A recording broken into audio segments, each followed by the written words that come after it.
Africa's history did not begin with Europe, and it did not wait for Europeans to become connected to the world.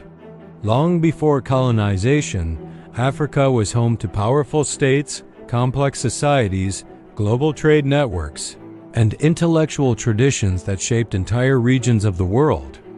The idea that Africa was isolated, primitive, or stagnant before Europe arrived is not history. It is a myth created much later. To understand the real history of Africa before colonization, we need to look at Africa on its own terms, as a continent of actors, not victims. Across West Africa, powerful empires rose centuries before European contact. The Empire of Ghana, flourishing between the 6th and 13th centuries, controlled vast trans-Saharan trade routes. Gold from Ghana fueled economies across North Africa and the Mediterranean world. Arab geographers like al-Bakri described Ghana as one of the richest regions on earth, long before Europe had any presence there. When Ghana declined, the Mali Empire emerged, not as a sudden miracle, but as a continuation of African political and economic systems. Mali was not only wealthy, it was administratively sophisticated. Cities like Timbuktu and Djenné became centers of learning, law, and commerce. Contrary to popular belief, Timbuktu was not a legend. It housed universities, libraries, and scholars whose manuscripts still exist today. Historian John Hunwick and archaeologist Susan McIntosh have shown that West African cities functioned as hubs of literacy, governance, and trade long before colonial rule. This was not borrowed civilization. It was African civilization interacting with the wider world. And that interaction did not come only from Europe. From the 7th century onward, the Islamic world played a major role in African history. Islam spread across North Africa and into the Sahel through trade, diplomacy, and migration, not conquest alone. African rulers adopted Islam selectively, often to strengthen trade ties and state administration while maintaining local customs and political authority. The trans-Saharan trade connected sub-Saharan Africa to North Africa, the Middle East, and Asia centuries before the Atlantic world existed. Gold, salt, textiles, and knowledge moved across these routes. Alongside trade came religion, law, and scholarship. The Songhai Empire, one of the largest states in African history, exemplifies this integration.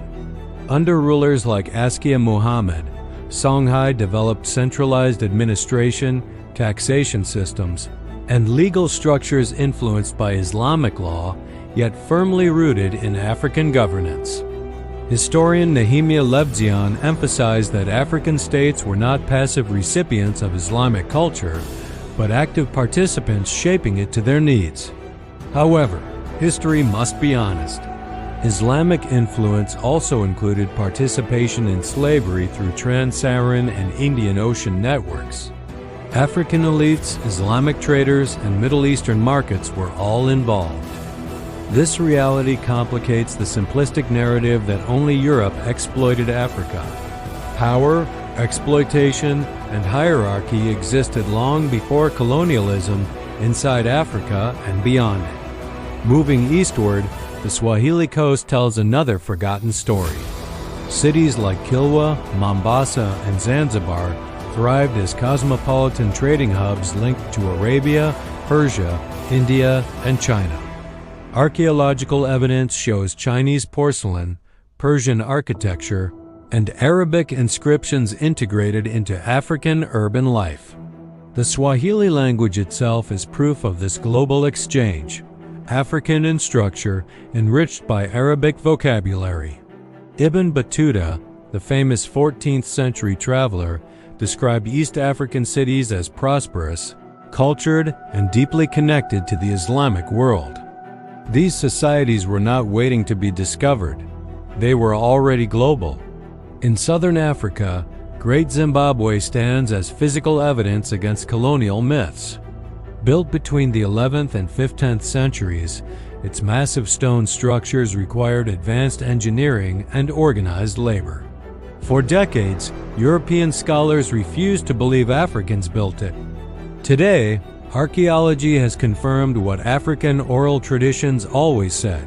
Great Zimbabwe was the center of a powerful African state controlling regional trade.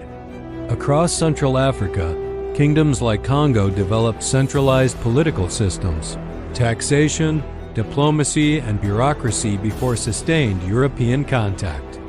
When Europeans arrived, they encountered African rulers who negotiated, resisted, adapted, and sometimes exploited Europeans, not helpless societies.